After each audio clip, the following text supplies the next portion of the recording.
ఉంచిన నమ్మకాన్ని ఒమ్ము చేయనన్నారు మాజీ మంత్రి పిల్లి సుభాష్ చంద్రబోస్ కుమారుడు సూర్యప్రకాష్. రామచంద్రాపురం నియోజకవర్గంలో గడప గడపకు కార్యక్రమంలో మహిళలు తనకు మంగళహారతులు పడుతూ ఆశీర్వదిస్తున్నారన్నారు. ప్రజల కష్టాల్లోనూ వారితోనే ఉన్నారని, జనాల ఆకాంక్ష వల్లే సమన్వయకర్తగా ముఖ్యమంత్రి తనను నియమించారన్నారు. రాబోయే ఎన్నికల్లో అత్యధిక మెజారిటీతో గెలుపొంది తన ప్రత్యర్థులకు సమాధానం చెప్తానంటున్న పిల్లి సూర్యప్రకాష్తో మా correspondent Uday face to face. 2024 గెలిపే లక్ష్యంగా అధికార పార్టీ అభ్యర్థులను అయితే ఖరారు చేస్తుంది. ఇప్పటి వరకు ఉమ్మడి తూర్పుగోదావరి జిల్లాలో 5 నియోజకవర్గ ఇన్ఛార్జీలు మార్చి గెలుపు గుర్రాలను సిద్ధం చేస్తుంది. ఇప్పుడు తాజాగా రామచంద్రపురం నుంచి పిల్లి సుభాష్ చంద్రబోస్ తనయుడు పిల్లి సూర్యప్రకాష్ అయితే నియోజకవర్గ ఇన్ఛార్జిగా నియమితులయ్యారు. ఇప్పుడు ఆయన గడప గడపకు ప్రచారంలో ఉన్నారు. ఇప్పుడు మనం రామచంద్రపురం నియోజకవర్గం వెల్లంపల్లిలో ఉన్నాం. ఇప్పుడు ఆయనతో మాట్లాడే ప్రయత్నం చేద్దాం. సార్ చెప్పండి, ఇప్పుడు నియోజకవర్గ ఇన్ఛార్జిగా మీరు నియమితులయ్యారు. ఇప్పుడు పార్టీ పరిస్థితి ఎలా ఉంది?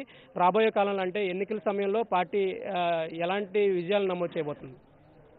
ముందుగా నాకు రామచంద్రపురం నియోజకవర్గ సమన్వయకర్త బాధ్యతలు అప్పచెప్పినటువంటి గౌరవ ముఖ్యమంత్రి వర్యులు ఆంధ్రప్రదేశ్ రాష్ట్ర ముఖ్యమంత్రి వైఎస్ జగన్మోహన్ రెడ్డి గారికి ధన్యవాదాలు తెలుపుకుంటూ, చాలా సంతోషం నాకు సమన్వయ బాధ్యతలు అప్పచెప్పినందుకు.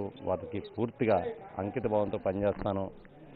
రామచంద్రపురం నియోజకవర్గంలో పార్టీ యొక్క పటిష్ట కృషి చేస్తున్న సందర్భంగా మనం చేసుకుంటూ, దాదాపు సంవత్సరం మా ప్రభుత్వం వచ్చి 4 సంవత్సరాల 8 నెలలు పూర్తి కావస్తుంది. ఇప్పటి వరకు 3 సంవత్సరాల పరిపాలన పూర్తి చేసుకున్న తర్వాత గౌరవ ముఖ్యమంత్రి గారు ఎంపీలని, ఎమ్మెల్యేలని, గౌరవ మంత్రుల్ని అందరినీ కూడా 3 సంవత్సరాల పరిపాలన ఏ విధంగా ఉంది, ఏమన్నా లోటుపాట్లు ఉన్నాయా, ఏ లోటుపాట్లు ఏమన్నా ఉంటే దాన్ని ఎలా సరిదిద్దే ప్రయత్నం చేసుకోవాలనే ఉద్దేశంతో గడప గడపకు అనే కార్యక్రమాన్ని శ్రీకారం చుట్టి ప్రజాప్రతినిధుల్ని, పార్టీకి సంబంధించిన నాయకుల్ని, కార్యకర్తల్ని అందరినీ కూడా సమన్వయం చేసుకుంటూ ప్రజల్లో తిరగమని ఆదేశించారు. అందులో భాగంగా గత 2 సంవత్సరాల నుంచి ఈ నియోజకవర్గంలో గడప గడప కార్యక్రమం జరుగుతూ ఉంది.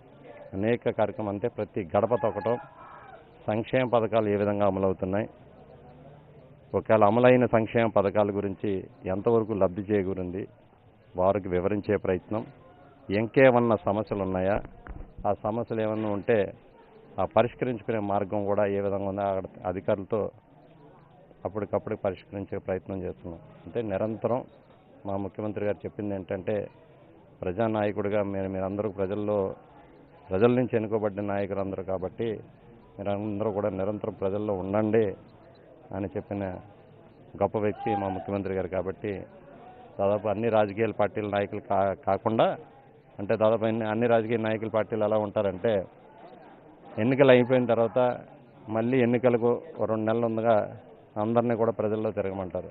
మా ముఖ్యమంత్రి గారు అలా చెప్పలేదు. ఎప్పుడు కూడా మీరు నిరంతరం ప్రజల్లో ఉండండి, వాళ్ళ యొక్క అవసరాలు ఏమన్నా ఉండా, సమస్యలు ఏమన్నా ఉన్నా తక్షణమే పరిష్కరించే ప్రయత్నం చేయండి అని చెప్పారు. పిల్లి సుభాష్ చంద్రబోస్ నీతి నిజాయితీలకు నిలువుటద్దామని చెప్తారు. ఆయన వారసుడిగా మీరు నియోజకవర్గంలో ఎలాంటి రాజకీయాలు చేయబోతున్నారు? అంటే ఇప్పటికే నియోజకవర్గానికి మీరు 3వ ఇన్ఛార్జ్గా ఉన్నారు. అంటే ఇదివరకు ఉన్న క్యాడర్ మీకు ఎలా పనిచేస్తుంది? 2019 కన్నా ముందు ఈ నియోజకవర్గంలో అంతకుముందు వైఎస్ఆర్ కాంగ్రెస్ పార్టీ నుంచి అంతకుముందుకు వెళ్తే కాంగ్రెస్ పార్టీ నుంచి వైఎస్ఆర్ కాంగ్రెస్ పార్టీ అందరూ కూడా దాదాపు 30-35 సంవత్సరాలు పిల్లి సుభాష్ చంద్రబోస్ గారు ఇక్కడ రాజకీయం చేశారు. వారికి ఆపోజిట్గా గౌరవ ఎమ్మెల్సీ గారు తోటతిమూర్తులు గారు అప్పుడు అపోజిషన్ పార్టీలో ఉన్నప్పుడు ఇక్కడ రాజకీయాలు చేశారు. అంటే ఇక్కడ 2 వర్గాలు. 2019 తర్వాత ముఖ్యమంత్రి గారు ఆదేశించారు, మీరు మండపేట వెళ్ళండి, మండపేట నుంచి పోటీ చేయండి అని. అంటే వారి ఆదేశాలు శిరసా వహించి మండపేట నుంచి పోటీ చేయడం జరిగింది. ఇక్కడ రామచంద్రపురం నియోజకవర్గంలో ఇప్పుడు ప్రస్తుతం ఉన్నటువంటి బీసీ సంక్షేమ శాఖ మంత్రులు చెల్లిపోయిన వేణుగోపాలకృష్ణ గారికి బాధ్యతలు అప్పచెప్పడం జరిగింది. అంటే దాదాపు 4.5 సంవత్సరాల తర్వాత మళ్ళీ ఎన్నికలు రాబోతున్నాయి కాబట్టి ఒకసారి సర్వేల ఆధారంగా నేను సీట్లు కేటాయిస్తాను అనే ఒక ఉద్దేశంతో దాదాపు 1-2 సంవత్సరాల నుంచి అనేక సర్వేలు చేయించుకుని తర్వాత కొన్ని నియోజకవర్గాల్లో కొత్త వారికి సమన్వయకర్త బాధ్యతలు అప్పచెప్పడం జరిగింది. అందులో భాగంగా ఈరోజు గౌరవ ముఖ్యమంత్రి గారు నాకు రామచంద్రపురం నియోజకవర్గ సమన్వయకర్త బాధ్యతలు అప్పచెప్పారు.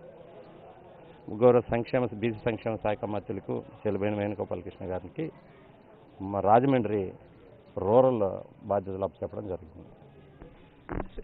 ఇప్పుడు వచ్చే ఎన్నికల్లో రామచంద్రపురం నుంచి తన గెలుపు ఖాయమని సూర్యప్రకాష్ అయితే ధీమా వ్యక్తం చేస్తున్నారు. తన తండ్రి నుంచి వారసత్వంగా అబ్బిన నీతి నిజాయితీ గల రాజకీయాలనే తను చేస్తానని చెప్తున్నారు. వచ్చే ఎన్నికల్లో ఆంధ్రప్రదేశ్లో వైసీపీ పార్టీ జెండా ఎగరడం ఖాయమని చెప్తున్నారు. రామచంద్రపురం నియోజకవర్గం నుంచి అధిక మెజారిటీతో గెలుపొందడం ఖాయం